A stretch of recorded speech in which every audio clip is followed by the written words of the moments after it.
वास्तविकता वही जो हमने कही।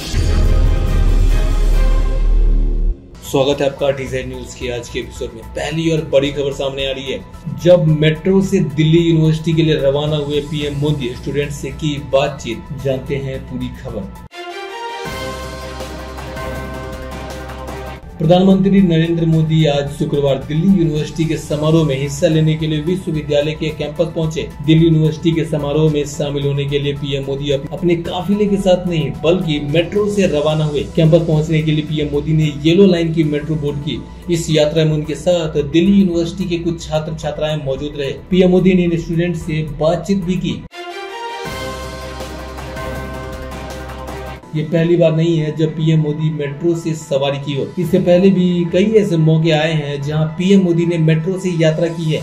आज के कार्यक्रम में पहुंचने के लिए पीएम मोदी ने लोक कल्याण मार्ग से विश्वविद्यालय तक का मेट्रो रूट लिया है। मेट्रो से यात्रा करने के लिए पीएम मोदी आम लोगों की तरह ही मेट्रो पर सवार हुए। वहीं मेट्रो यात्रियों को कोई परेशानी न हो इसका भी ख्याल रखा गया। पीएम मोदी ने आम जनता के साथ ही सिक्योरिटी तक का सफर तय किया।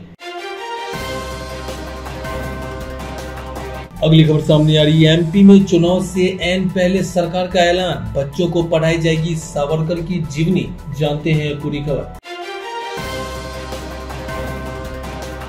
मध्य प्रदेश सरकार ने फैसला किया है कि अब एमपी बोर्ड के सिलेबस में विनायक दामोदर सावरकर की जीवनी पढ़ाई जाएगी। राज्य सरकार का यह फैसला विधानसभा चुनाव से ठीक पहले किया गया है। स्कूल शिक्षा मंत्री इंदर सिंह परमार ने इस फैसले की जानकारी दी। शिक्षा मंत्री ने कहा कि राष्ट्रीय शिक्षा नीति के तहत देश के महापुरुषों के बारे में पढ़ाने, उनके चरित्र और जीवनी को बच्चों के कोर्स में सम्मिलित करने के उद्देश्य से यह फैसला लिया गया है। इसी घड़ी में बच्चे अब वीर सावरकर की जीवनी स्कूली पाठ्यक्रम के तौर पर पढ़ेंगे। उन्होंने यह भी कहा कि भारत की संस्कृति और भौगोलिक दृष्टि के बारे में जवाहरलाल नेहरू का चिंतन विकृत था। इसी कारण से देश में कांग्रेस भटक गई। सावरकर आजादी के आंदोलन के बड़े स्तंभ रहे हैं। अंग्रेज उनसे भयभीत रहते थे। उन्हें एक जन्म में 2 आजीवन कारावास की सजा मिली। किसी कांग्रेसी को ऐसी सजा मिली हो तो बताएं। अगली खबर सामने आ रही है। ऑपरेशन थिएटर में हिजाब पहनने की मांग पर डॉक्टरों ने जताई आपत्ति, कहा मरीजों की सुरक्षा सबसे अहम, जानते हैं पूरी खबर। केरल के तिरुवनंतपुरम मेडिकल कॉलेज के छात्रों द्वारा प्रिंसिपल से ऑपरेशन थिएटर के अंदर लंबी बांह की स्क्रब जैकेट और सर्जिकल हुड पहनने की अनुमति मांगने के मामले ने अब तूल पकड़ लिया है। छात्राओं ने धार्मिक आस्था के मद्देनजर इस तरह की मांग की है। छात्राओं ने ऑपरेशन थिएटर के अंदर सिर ढकने और हिजाब पहनने में असमर्थता वो समस्या जताते हुए कॉलेज प्रशासन से इसकी मांग की है। इस पर इंडियन मेडिकल एसोसिएशन ने भी प्रतिक्रिया जाहिर की।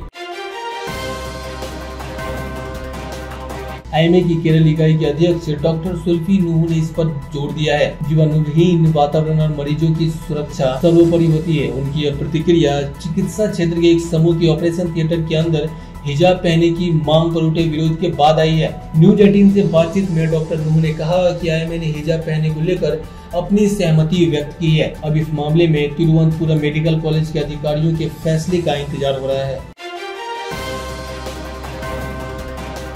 अगली खबर सामने आ रही है। कोटा में एक ही दिन में 2 एमबीबीएस छात्रों ने लगाई फांसी, चिंताजनक है स्थिति। 2 महीने में 9 मामले आए सामने, जानते हैं पूरी खबर।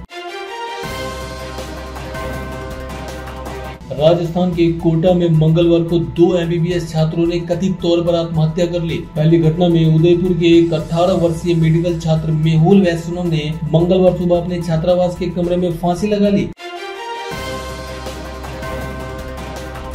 पुलिस के मुताबिक मेहुल वैष्णव राष्ट्रीय पात्रता सह प्रवेश परीक्षा की तैयारी कर रहा था, यानी नीट की तैयारी कर रहा था। मेहुल उदयपुर जिले के सुलंबर का रहने वाला था और पिछले 2 महीने से कोटा के एक कोचिंग संस्थान में नीट की तैयारी कर रहा था। वह विज्ञान नगर इलाके के एक हॉस्टल में रहता था। पुलिस ने कहा कि उन्हें मौके से कोई सुसाइड नोट बरामद नहीं हुआ है। घटना के समय मेहुल अपने हॉस्टल के कमरे में अकेला था क्योंकि उसका रूममेट उस रात बाहर गया हुआ था। कई घंटे बीत जाने के बाद भी जब मेहुल अपने कमरे से बाहर नहीं आया तो उसके हॉस्टल के साथियों ने केयर टेकर को की जानकारी दी। इसके बाद केयर टेकर ने मेहुल के कमरे का दरवाजा तोड़ा और उसे अपने कमरे में लटका हुआ देखा। पुलिस ने कहा कि छात्र के शव को पोस्टमार्टम के लिए भेज दिया गया है। वहीं इसी तरह की एक और घटना में मेडिकल प्रवेश परीक्षा की तैयारी कर रहे एक अन्य कोचिंग छात्र ने फांसी लगाकर आत्महत्या कर ली। फांसी लगाने वाले छात्र की पहचान आदित्य के रूप में हुई, जो करीब 2 महीने पहले ही कोटा आया था।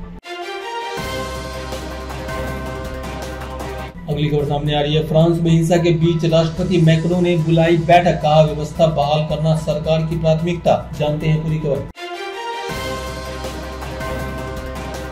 फ्रांस में एक युवक की पुलिस की गोली से हुई मौत के बाद पूरे देश में हिंसा भड़क गई है और गिरफ्तारियों का दौर जारी है। अभी तक 600 से अधिक लोगों को गिरफ्तार किया गया है। फ्रांसीसी राष्ट्रपति इमैनुएल मैक्रों बैठक के लिए अपनी कैबिनेट बुला चुके हैं, लेकिन फ्रांस में आगजनी, लूट और तोड़फोड़ की घटनाएं कम होने का नाम नहीं ले रही है। शुक्रवार को इमैनुएल मैक्रों ने कहा कि सोशल मीडिया के जरिए हिंसा को बढ़ावा दिया जा रहा है। स्नैपचैट और टिकटॉक जैसे प्लेटफॉर्मों से संवेदनशील सामग्री को हटाने के लिए निर्देश दिया जाएगा। राष्ट्रपति ने आगे कहा कि हिंसा ऑनलाइन तरीके से अंजाम दी रही है। मैक्रों देश की जनता से दंगों को रोकने के लिए अपने बच्चों को घर पर रखने का भी आग्रह किया है। उन्होंने कहा कि उन्हें घर पर रखना माता पिता की जिम्मेदारी है। ऐसे में हर परिवार अपनी जिम्मेदारी का पूरी तरीके से पालन करें। अगली खबर सामने आ रही है। दुनिया की पहली उड़ने वाली इलेक्ट्रिक कार को मिली मंजूरी। सिंगल चार्ज पर 177 किलोमीटर तक की कराएगी सैर। जानते हैं पूरी खबर। California based sustainable electric transportation based company LF aeronautics की शुरुआत 2015 में हुई, जिसका मकसद ही दुनिया की पहली हवा में उड़ने वाली कार को बनाना था। 7 साल बाद यानी पिछले साल अक्टूबर में कंपनी ने इसके प्रोटोटाइप का खुलासा किया था और इस बात की घोषणा की थी कि 2025 तक ये कार मार्केट में लॉन्च की जा सकती है, जिसे अब अमेरिकी सरकार से मंजूरी मिल गई है।